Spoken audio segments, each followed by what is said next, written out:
ninth class. Today we are going to start with the chapter number 7, that is the triangles, and here is the theorem number 1 on the page number 115 of your NCERT book. Okay beta, so this theorem is a very important. इसमें करना क्या है, देखिए what is the statement. Two triangles are congruent if two angles and included side of one triangle are equal to the two angles and the included side of the other triangle. दो angle और एक side. When two angles are given equal and one side is given, so he is saying that two angles and one side. ऐसे rule को हमें prove करना है. देखो ये लिखा है, ये ऐसे रूल को हमें प्रूव करना है. सो लिख दीजिए, गिवन क्या है, two triangles are given A B C and D E F. उनके एंगल्स, एंगल बी ई के बराबर दिया गया है, सी एफ के बराबर दिया गया है, and the side B C is equal to E F, ये इसके बराबर दी गई है. Now see we have to prove that triangle A B C is congruent to triangle D E F. Now 3 cases are becoming. ध्यान से देखिए proof में. पहली बात तो ये ए बी जो है हमारा डी ई के बराबर हो, या ए बी हमारे डी ई से बड़ा हो. और तीसरा केस हमारा अराइज होता है कि ए बी डी ई से छोटा हो. तो 1 बाय 1 हम सारे केसेस को डिस्कस करने वाले हैं. केस 1 में देखिए, let A B equal to D E, हमने इसको इसके बराबर ले लिया. Now see A B is equal to D E, तो हमारी अजम्पशन हो गई. एंड एंगल बी ई के बराबर है, और ये हमारे को ये साइड गिवन है, ये एजम्पशन होगी, ये एंगल इसके बराबर हो गया, ये साइड इसके बराबर हुई. तो एस ए एस कॉन्ग्रुएंस से हमें रूल जरूर लगाना है. तो ये दोनों ट्राइंगल हो गई कॉन्ग्रुएंट. तो ये वाला रूल हमारा प्रूव हो गया. ओके बेटा, तो इस रूल को हम प्रूव करने जा रहे हैं दूसरे रूल की मदद से. तो पहली एजम्पशन हमने इसको इसके बराबर लिया, एंगल हमारे को गिवन था, साइड हमारे को गिवन थी. So by S A S criteria we have proved that triangle ABC is congruent to DEF. Okay beta? Yes, 9th class. Now let us see case 2. और case 2 क्या था? when the AB is greater than DE. अगर AB हमारा DE से बड़ा हो जाए, तो देखो हम एक केस प्रूव कर चुके हैं when AB was equal to DE. But अब हम एज्यूम करें कि अगर हमारा AB DE से बड़ा हो तो हम क्या करेंगे. तो हम कंस्ट्रक्शन करेंगे. हम एक पॉइंट P लेंगे, PB की डिस्टेंस DE के बराबर होगी. PB किसके बराबर होगा, DE के बाय कंस्ट्रक्शन. ओके बेटा, now we have to take the triangle. कौन सी ट्राइंगल लेंगे, in triangle PBC and DEF. ध्यान से देखिए, ये जो PB है that will be equal to DE because it is by construction, and this angle is equal to this angle because it is given, and BC is equal to EF. this side is also given. Okay बेटा, given side लिख दीजिए. Now PBC triangle, this ये जो हमने construct की है PBC will be congruent to DEF. और ऐसा होते ही दिस एंगल PCB, ये जो अंदर का एंगल दिख रहा है that will be equal to DFE, इसके बराबर होगा. यस, DFE के बराबर होगा. सो जब ये ऐसा होगा, ये एंगल इसके बराबर नहीं हो सकता because we are given PCB. Yes, what we are given, ये हमें दिया है angle C is equal to angle F के बराबर दिया है. ये देखो ये हमने लिखा है, ये इन्होंने कह दिया कि भाई PCB हमारा प्रूव हो गया CPCT से. ये जो छोटा सा एंगल है इस बड़े से एंगल के बराबर प्रूव हो गया बाय CPCT से. ओके बेटा, but it cannot be possible to be equal. Why? Because it is given to be equal. ACB हमारे को दिया है DFE के बराबर, राइट बेटा.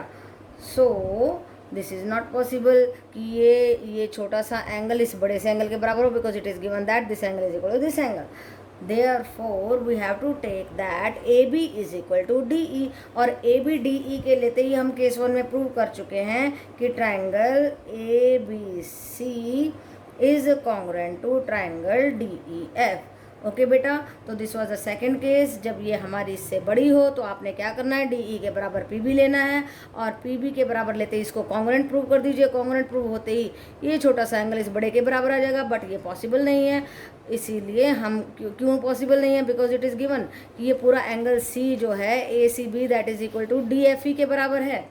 और जब ये एंगल इसके बराबर है तो इसके बराबर नहीं हो सकता है, इसलिए हमें इसे ए बी को डी ई के बराबर लेना ही होगा। Yes 9th class. Now let us see the third case. Third case में जब हमारा ए बी जो है वो छोटा हो जाएगा किससे, डी ई से, तो अब हमें केस 2 की तरह ही करना है। एक पॉइंट एम लेना है, जो एम ई होगा वो ए बी के बराबर हमने बाय कंस्ट्रक्शन लेना है। ओके बेटा। नाउ अब ये जो एम ई एफ ट्राइंगल है और ए बी सी, इसको हम कर देंगे कॉन्ग्रुएंट। और कैसे करेंगे कॉन्ग्रुएंट, देखिए एम ई ए बी के बराबर लिया है हमने, बाय कंस्ट्रक्शन लिया है, राइट। और एंगल ई एंगल बी के बराबर हमारे को गिवन है, and the side E F B C के बराबर गिवन है। तो triangle M E F has become congruent to B A B C. और ऐसा होते ही सी पी सी टी से angle M F E, yes this is the F angle and this is the E, M F E, ये जो छोटा सा angle है that will be equal to angle A C B. A C B के बराबर हो जाएगा। M F ई जो है ये किसके बराबर हो जाएगा, M F E A C B के बराबर हो जाएगा, जो कि पॉसिबल नहीं है because we are given that angle D F E is equal to A C B. ये हमारे को गिवन है, और ये गिवन होते ही हम इसको ले ही नहीं सकते छोटा, इसलिए हमें क्या लेना होगा, D E will be equal to A B, and then triangle A B C will be congruent to D E F by S axiom. So we have proved this theorem and the 3 cases have been discussed. सभी को हमने prove कर दिया, तो हमें D E को A B के बराबर लेना ही होगा। और हमने इस रूल को प्रूव कर दिया है कि दो एंगल साइड एंगल, दो एंगल और एक साइड अगर हमें दिया हो तो दोनों ट्राइंगल क्या होती हैं, कॉन्ग्रुएंट होती हैं। ओके बेटा। Yes, 9th class. Now let us see example number 3, and what is asked in this question is that line segment AB.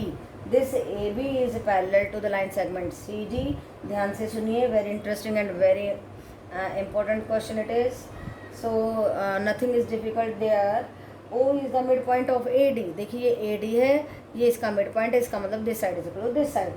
Now see, this is the figure number 7.15 in your NCERT book on the page number 118. Okay, now see, show that he is asking us to show, given हमने लिख दिया है that AB is parallel to CD, ये given हमने लिख दिया, O is the midpoint ये लिख दिया, और इसका आउटकम क्या है कि OA is equal to OD है।